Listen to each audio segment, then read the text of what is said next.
함께 기도드리겠습니다. 아버지 하나님, 주님을 온전히 뵐 그날을 소망하며 오늘도 새날을 살아갈 수 있도록 우리에게 은혜를 주시니 감사합니다. 지금은 여러 가지가 희미한 것 같으나 얼굴과 얼굴을 마주하여 참 기쁨과 평강과 안식을 얻을 그날을 분명히 알고, 그러니 오늘을 믿음으로 승리하며 살아감에 부족함 없도록 하나님, 이 시간도 말씀으로 붙들어 주시고 성령으로 임재하며 다스려 주시옵소서. 예수님 이름으로 기도합니다. 아멘. 오늘 우리에게 주시는 하나님 말씀은 사사기 19장 16절부터 21절까지 말씀입니다.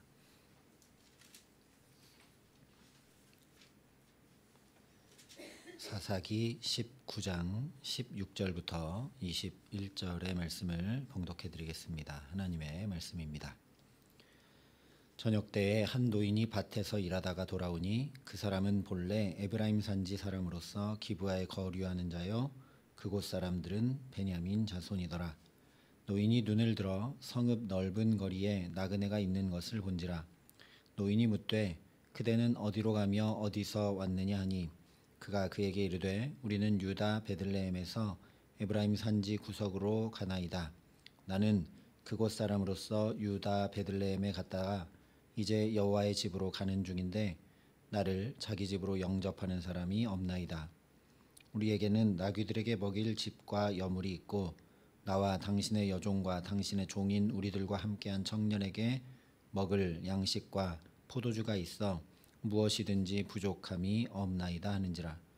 그 노인이 이르되 그대는 안심하라. 그대의 쓸 것은 모두 내가 담당할 것이니 거리에서는 유숙하지 말라 하고 그를 데리고 자기 집에 들어가서 나귀에게 먹이니 그들이 발을 씻고 먹고 마시니라. 아멘.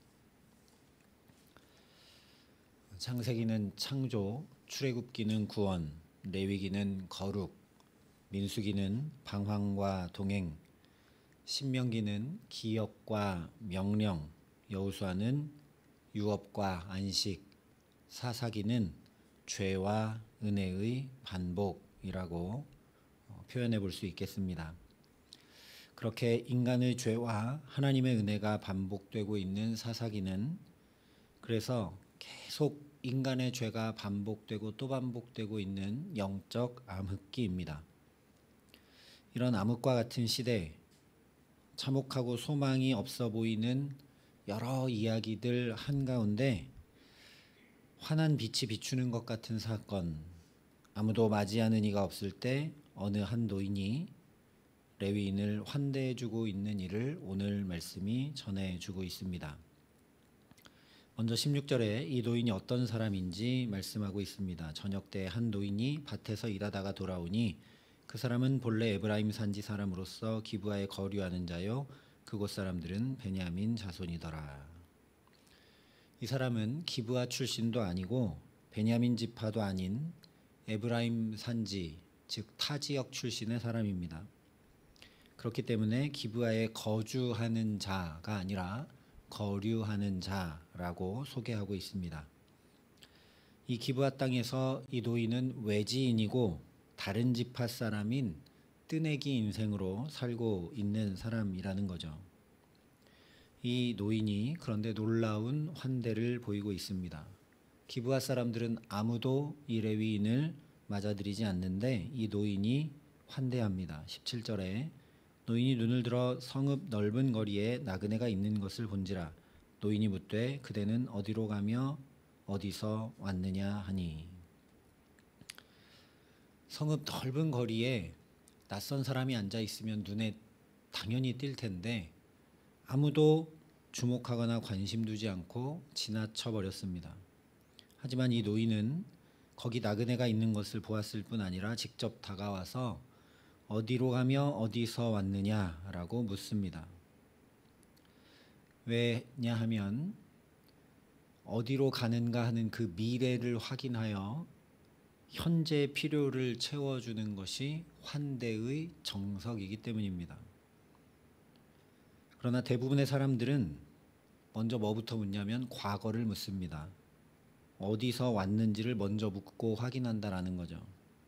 그래서 어디 출신인가 이것을 확인해서 동향이거나 또 나와 관련이 있는 혈연, 지연, 학연에 관련이 있는 사람이면 돕고, 그런 사람이 아니면 외면하거나 배척하기 쉽습니다.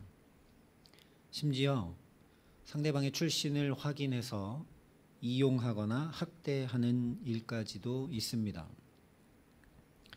그러나 이 노인은 먼저 미래를 묻고 있습니다. 이 사람이 앞으로 이렇게 해야 되니까 내가 지금 이런 필요들을 채워주면 되겠다 하는 거죠.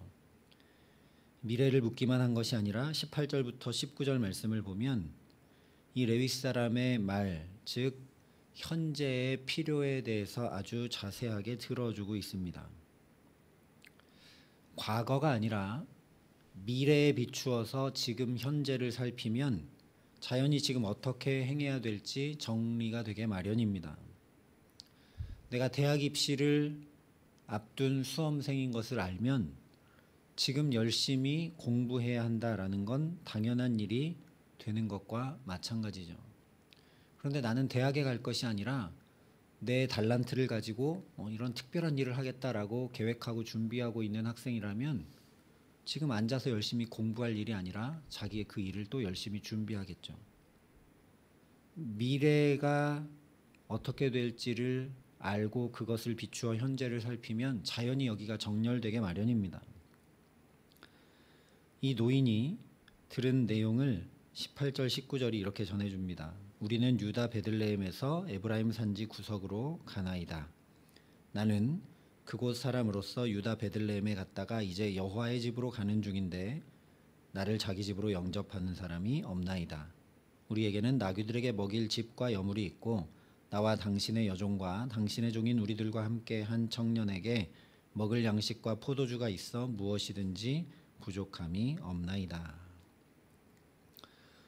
이 레위인도 노인의 질문에 대해서 자기의 미래부터 대답을 하죠. 저는 에브라임 산지 구석으로 갈 예정입니다. 특이한 점은 처음에는 그렇게 얘기했다가 다음에는 뭐라고 하냐면 여호와의 집으로 갈 겁니다 라고 이야기합니다. 이것은 자신이 단순히 에브라임 지파에 소속된 사람이 아니라 하나님의 집에서 직무를 감당하는 레위인이라는 걸 은근히 말하고 있는 거죠. 나는 레위인인데 이 성읍에서는 날이 저물었음에도 불구하고 아무도 나를 맞아주는 사람이 없다라는 걸 이야기하고 있는 겁니다. 원래 레위인은 나머지 지파들이 거처할 것도 내주고 먹을 것도 나누어 주고 유업도 레위인을 위해 일정 부분을 나누어 주면서 돌보도록 되어 있는데 여기는 그런 레위인인 나를 아무도 돌보지 않고 돕지 않는다라고 피력하고 있는 겁니다. 또한 하지만 나에게는 충분한 양식이 있고 포도주도 있고 저 나귀를 먹일 여물까지도 다 있다. 그래서 내게는 부족함이 없다라고 이야기합니다. 그러면서 심지어 당신의 종인 우리들이라고 이야기합니다. 쉽게 말하면 하지만 내가 민폐를 끼치지 않을 테니까 제발 밤에 이 길거리에서 자는 일만은 없게 해달라. 나를 좀 당신의 집으로 맞이해달라라고 간곡히 청하고 있는 겁니다. 20절과 21절에 이에 대해서 노인이 어떻게 응답했는지 말씀해 줍니다. 그대는 안심하라. 그대의 쓸 것은 모두 내가 담당할 것이니 거리에서는 유숙하지 말라 하고 그를 데리고 자기 집에 들어가서 나귀에게 먹이니 그들이 발을 씻고 먹고 마시니라. 우리 주변에 또 내가 알고 있는 사람 중에 이렇게 친절하고 이렇게 넉넉하고 이렇게 마음이 따뜻한 사람이 있으면 참 좋겠죠. 아무도 하나님의 말씀을 따르지 않아서 레위인과 그 일행이 하룻밤 머물 곳도 구하지 못하고 있을 때 하나님의 말씀대로 행하고 있는 사람이 이 노인입니다. 다만 몇 사람이라도 그런 하나님의 말씀을 따르고 행하고 준행하는 사람이 있으면 그 사람을 보고서라도 나도 용기를 내야지, 나도 저렇게 해야지 그러고 할 만하지만, 아무도 그렇게 하는 사람이 없을 때 홀로 행한다는 건 결코 쉬운 일이 아니죠. 게다가 이 노인은 가장 먼저 평강을 빌고 있습니다. 우리 성경에는 그냥 그대는 안심하라 라고 되어 있지만 원문에는 그대에게 평강이 있기를 원합니다 라고 되어 있습니다. 성직자인 레위인도 사람을 만나서 먼저 자기가 평강을 빌 줄 모르는데, 이 노인은 먼저 하나님의 평강으로 축복할 줄 아는 사람이라는 거죠. 또한 모든 필요는 자기가 감당하겠다 말만 하지 않고 실제 자기 집으로 데려가서 씻고 먹고 마시게 했을 뿐만 아니라 나귀에게까지 먹이를 주었습니다. 간청하는 레위인에게 축복했던 평강이 빈말이 아니라 실제로 이 사람이 샬롬할 수 있도록, 평강할 수 있도록, 아무것도 염려하지 않을 수 있도록 자기 집에 가서 환대를 베풀었다라는 거죠.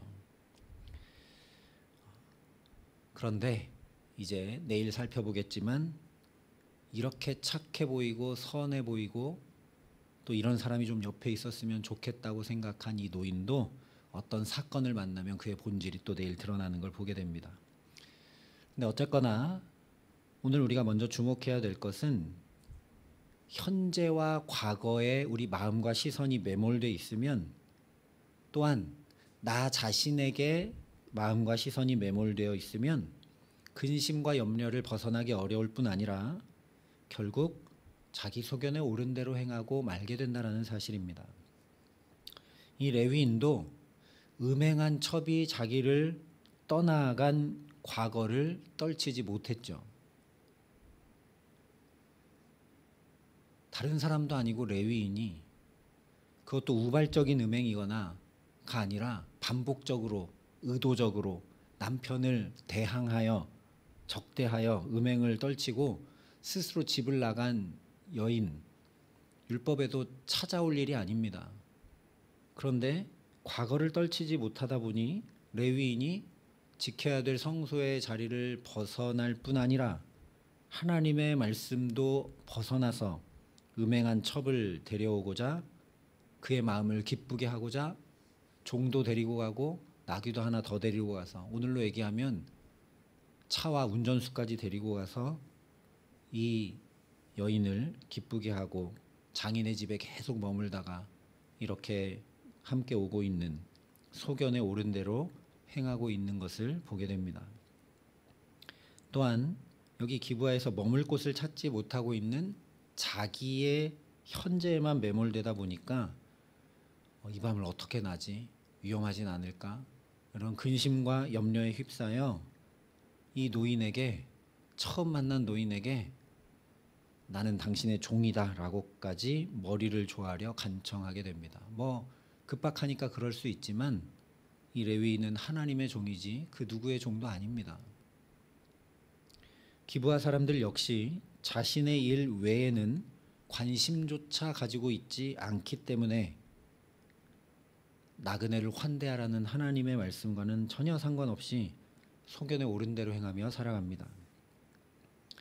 그러나 오늘 이 노인은 자기가 만난 레위인이 여호와의 집으로 가야 하는 그 미래에 비추어서 현재 그러면 어떻게 해야 될지를 파악하여 이 시대의 다른 사람들처럼 소견에 옳은 대로 행하지 않고 환대하고 있습니다. 그냥 말씀드리는 것이 아니라 앞쪽 8절을 보면 이 레위인이 장인 집에서 계속 머뭇거리고 떠나지 못하죠. 장인이 붙잡으면 또 주저앉고 붙잡으면 또 주저앉고, 그러다가 드디어 떠난 날을 다섯째 날이다 라고 성경이 일부러 밝혀 적어주고 있습니다. 즉 여섯째 날인 안식일 전에 성소로 되돌아가 직무를 감당해야 될 사람이 이 레위인인데, 이렇게 지지부진하고 떠나지도 못하고 제때 가지도 못하고 이러고 있다라고 알려주고 있는 겁니다. 그리고 오늘도 정작 이 레위인이 자기 입으로 나는 여호와의 집으로 가야 한다라고 말하면서도 실제로는 과거와 현재에만, 또한 자기 자신에게만 매몰되어 있습니다.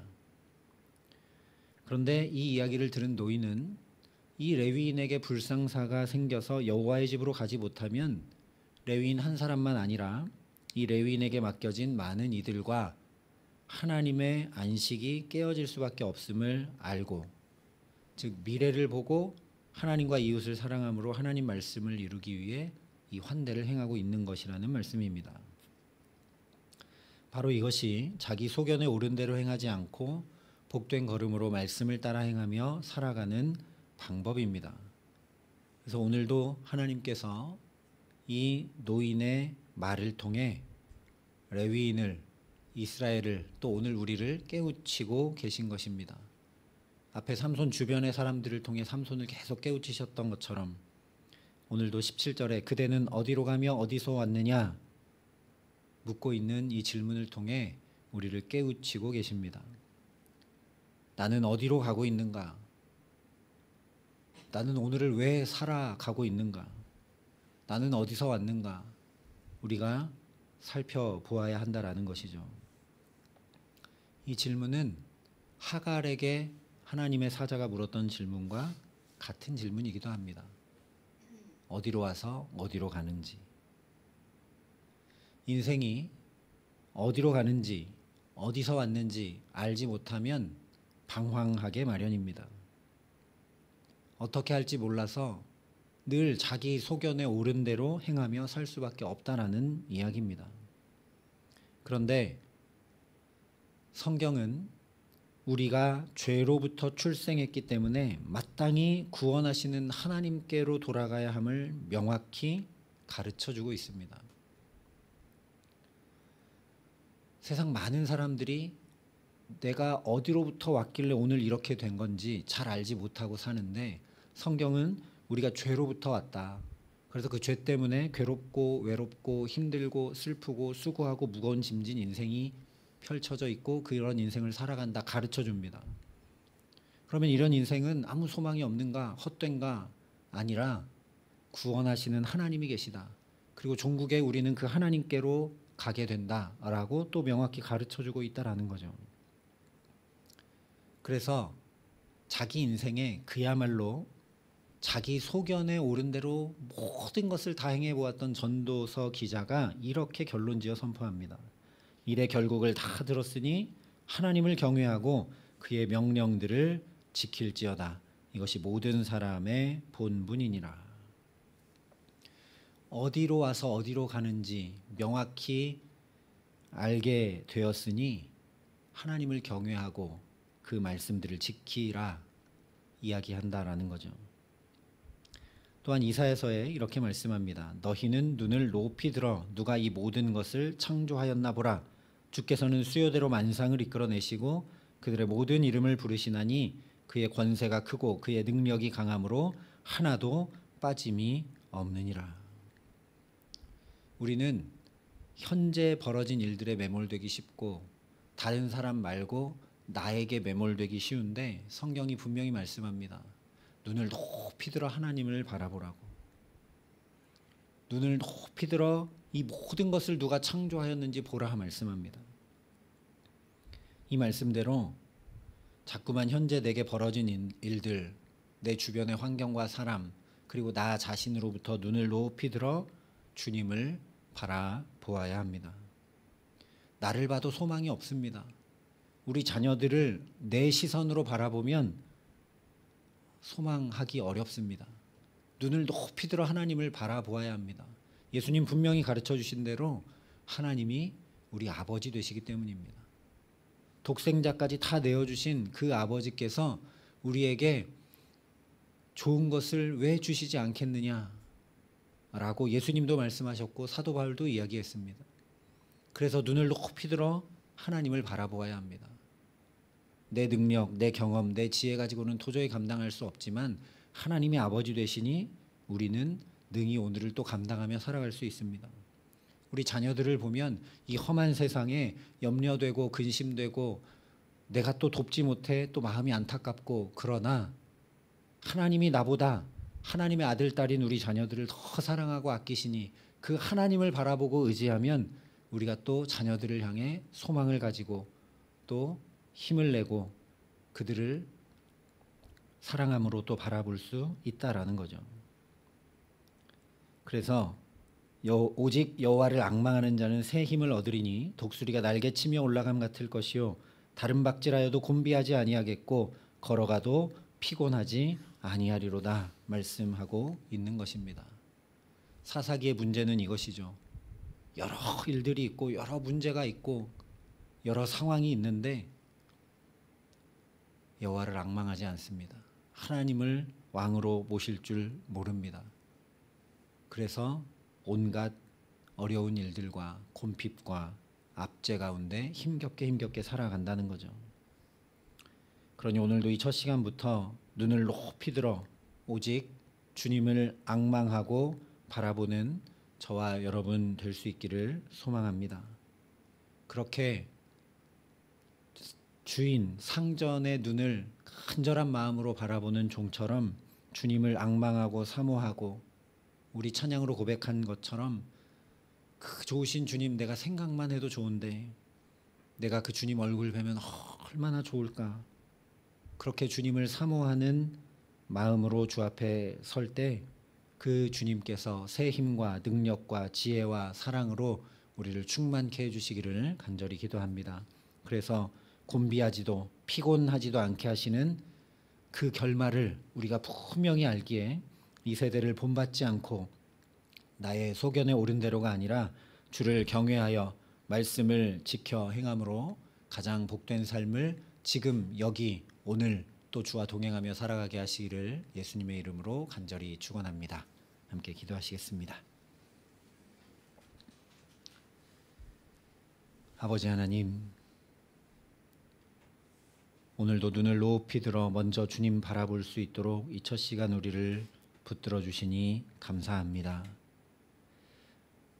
하나님께서 내가 어디로부터 와서 어디로 가고 있는 것인지 성경 말씀을 통해 분명히 알게 하신 것을 또 듣고 들을 수 있도록 성령으로 역사하여 주시옵소서. 그래서 전도서 기자가 이야기한 대로 일의 결국을 다 들었으니 앞으로 어떻게 될지 분명히 알고 있으니 지금 여기서 주님을 경외하고 하나님만 앙망하고 하나님의 말씀을 따르고 준행함으로 복된 걸음을 살아감에 부족함 없도록 이 기도의 시간 우리의 연약함을 도우시는 성령 하나님 우리에게 임재하시고 역사하시고 함께하여 주시옵소서. 이제는 주 예수 그리스도의 은혜와 하나님의 사랑과 성령님의 교통하심이 여기 머리 숙여 내 아버지 되신 하나님 똑바로 바라보고 그 주님 붙들고 오늘도 그 주님만 사모함으로 살아가기를 소원하고 결단하는 여기 모인 모든 주의 성도들과 사랑의 빛교회 모든 교우들과 이 나라 이 민족과 이 귀한 복음을 오늘도 세계 만방에 전하시는 선교사님들 가운데 이제로부터 영원토록 함께 하시기를 간절히 축원하옵나이다. 아멘.